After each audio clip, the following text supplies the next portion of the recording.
What's going on, guys? Sorry for a little bit of delay on this video.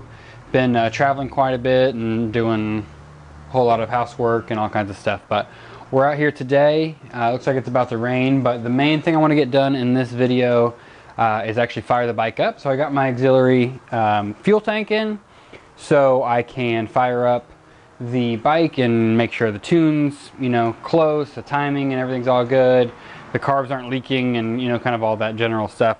I've only ever run this bike on starting fluid. I've never actually had it run off its own fuel. So that's the main thing I'm going to try to get done today.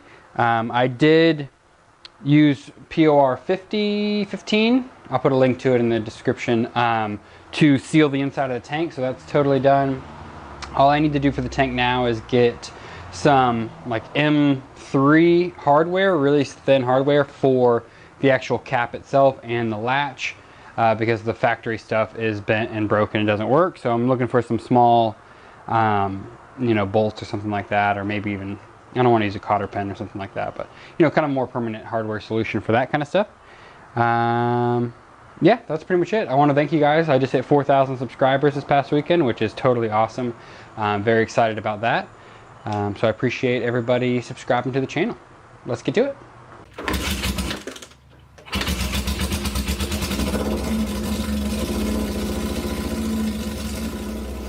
Guys, we're going to try this. I have my auxiliary tank hooked up.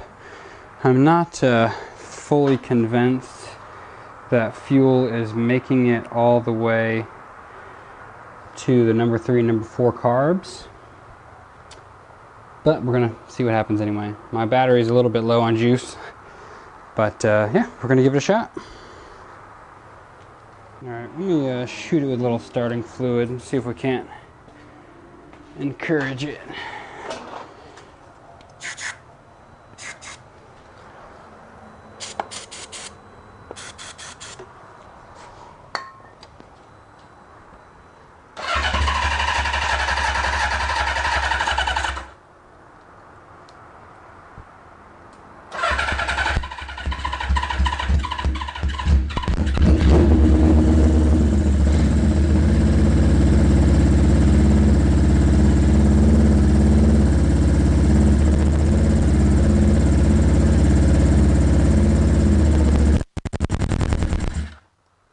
That's pretty good.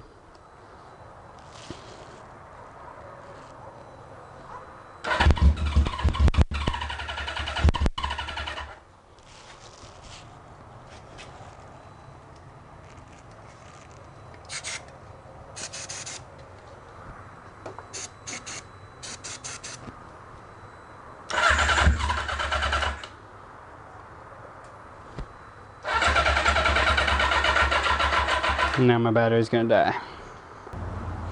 Alright guys, I had an adult beverage and we've allowed this battery to charge up a little bit more, so I'm gonna see what we get out of it.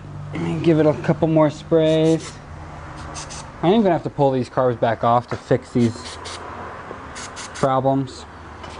Got a leaky float on number 3, and this bolt's not threading, or I don't know. I gotta figure out what's going on with the bowl on number 2 is leaking. So yeah, let's go for it. Key on switch. Oh yeah.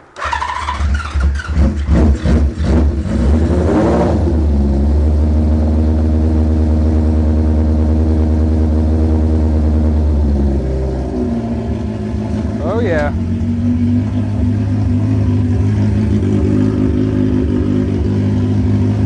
He's running. Oh. Tack's working. Sounds like we got a little bit of a miss maybe.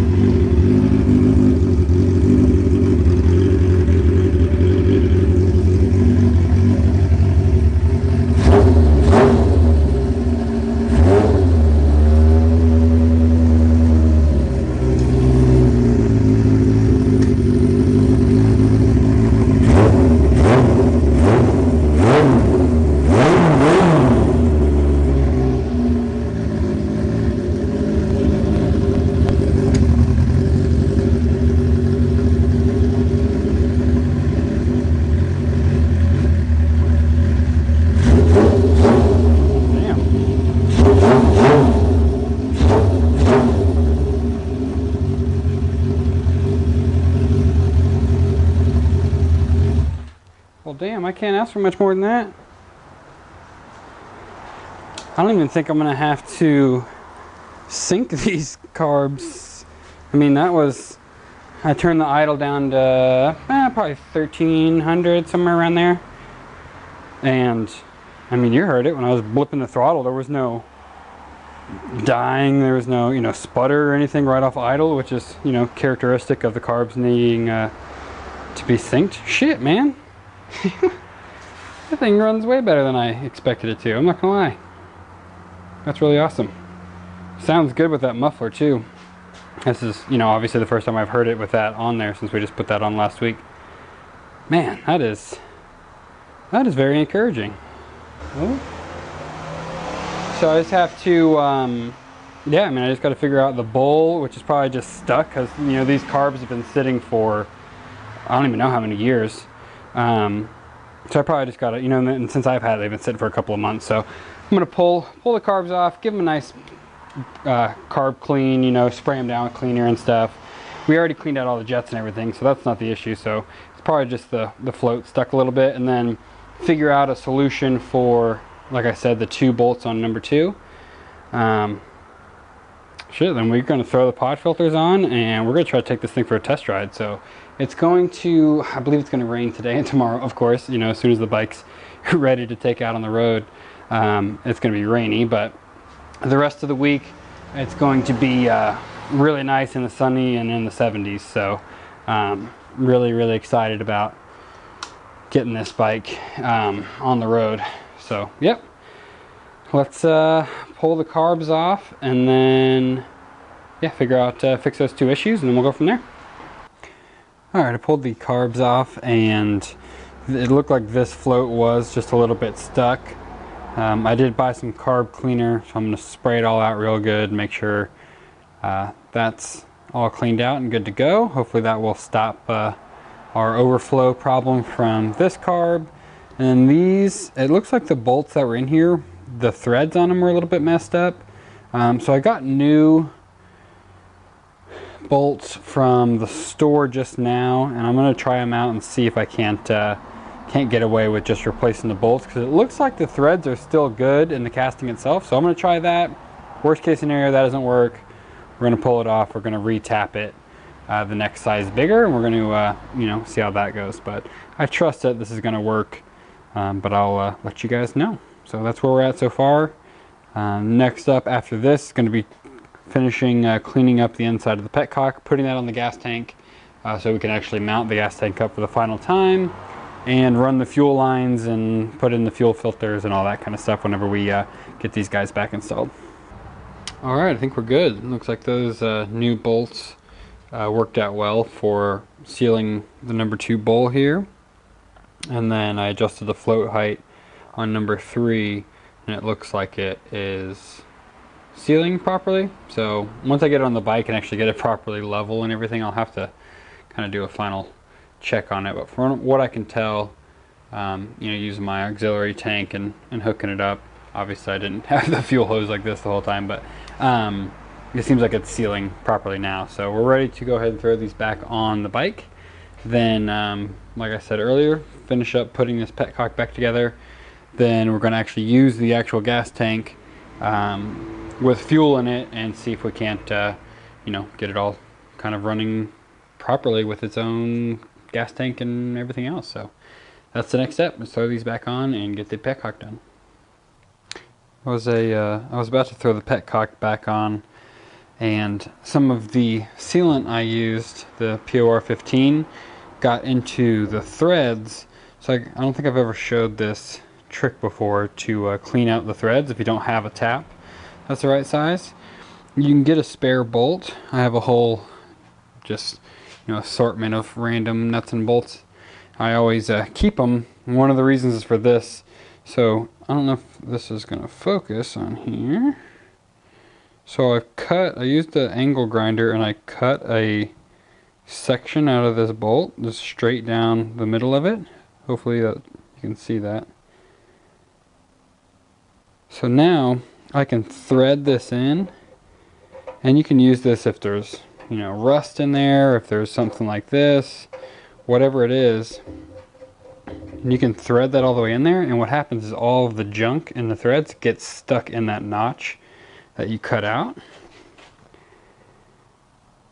So all of the junk gets stuck in there, and it doesn't just, like, you know, jam the threads and, you know, you can't screw it in or anything. So instead of, you know, stripping it out and, you know, trying to get the bolt in there, you can just, you know, sacrifice one bolt. And I just keep this one separate for this exact reason, that, you know, later down the road I'm sure I'll have another one that's the same thread size, because all of these bikes use like just a couple different size bolts, and then you'll have one ready to go. So that's just a quick tip on how to clean out the threads if you don't have a tap. Alright guys, I got the carbs back on, I got the petcock back on, we have fuel in the tank. It looks like there may still be a small leak from the petcock, so I'm going to see if I can order a new seal for it. I thought I was going to be able to get away with the old seal, but I think it is leaking just a little bit. Not a huge deal, but we can fix that. So I want to see if I can get you guys kind of one more startup and run before we end this video. So it's a total cold start. I just put the carbs back on, so I have literally no idea if it's going to start or not, but let's see what happens.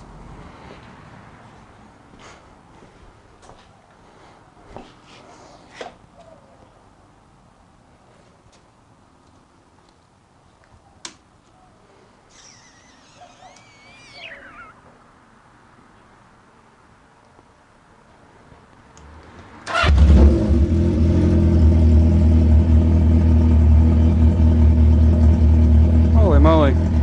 See, you guys are not even going to believe that was a cold start, but I swear, touching the header right now, it was, I almost wish it ran worse than that, so that you guys would believe me, because I know there's going to be a bunch of people that are totally not going to believe that was a true cold start. But, I mean, I swear on, you know, whatever I can that that was a full-blown cold start, so that's really awesome.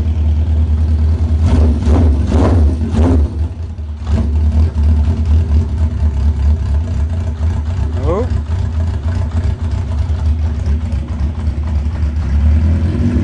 Take the choke off.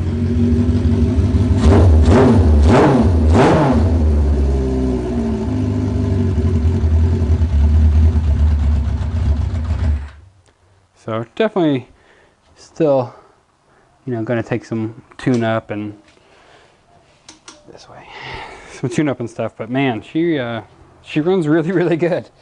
I'm totally blown away with how well it runs. I mean, the fact that was a cold start is literally blowing me away. I hope that my reaction's enough for you to realize that, you know, I didn't fake that. I didn't start it up and warm it up or anything before. That was, you know, Scout's honor, so to speak, a full-blown cold start. So really awesome. Still a little bit of tune-up work to do, and then I actually discovered another problem, which I bit myself. I should have just done it when I had the chance, but this fork seal up here is totally shot. So if you remember, I got these forks, they came with the bike separate, and I totally just pulled a noob move and assumed they were good to go and didn't need anything because they looked like they were in good shape. But with the bike sitting a couple of days on the forks, it started to push oil through the top seal. So we are going to be pulling these forks back off and replacing the fork seals, which I just got a request to do a how-to video on how to do that anyway. So it's totally fine. I'll take it as a you know, a lesson learned, and we'll get together a how-to video on how to replace fork seals on a CB550. So that's going to be it for this video, I believe. You guys got to hear it run. I got to hear it run, which is really exciting. We're definitely in the home stretch here. So I will get to work on the front forks, and that'll be in the next video. So thanks for watching. You know, like and subscribe if you guys haven't already, and we'll catch you guys on the next one.